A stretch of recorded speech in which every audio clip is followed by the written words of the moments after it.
दर्शकबिनहरू स्वागत गर्न चाहन्छु। म विशाल सोनी। मेरो फेसबुक आइडीमा जोडिनु भएको दर्शक महानुभावहरूलाई स्वागत गर्न चाहे। आज तपाईँहरूको माझमा हाम्रो टिम भारतको गुजरात 40-45 किलोमिटर अगाडि आएको थियौँ र अगाडि आइसकेपछि एउटा एकदमै पाहाडी एरियामा आएको थियौँ र पाहाडी एरियामा आइसकेपछि यो ड्याम तपाईँहरूको माझमा देखाउनेछ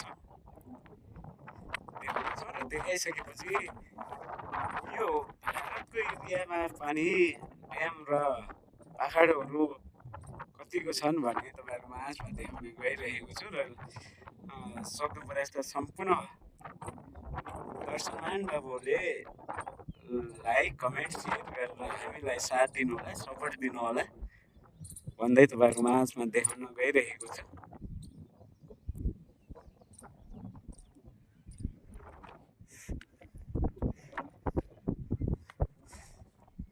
यो मन्दिरमा भइसकेपछि हामी आएको थियौँ र आइसकेपछि आजको दिनमा हामीले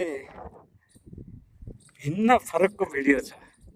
सधैँभरि दुखी पीडितहरूको लागि र अन्य किसिमका घटनाहरूको लागि भिडियो र सार्वजनिक गर्नेछौँ र हामीले विज्ञापनमा हामी वाचन गरेर विज्ञापनहरूलाई सार्वजनिक गर्नेथ्यौँ। गरिसकेपछि आज एउटा ड्याम र एउटा हामी घुम्नको लागि र भ्रमण आएको ठाउँको लागि तपाईँहरूको माझमा देखाउँदैछु।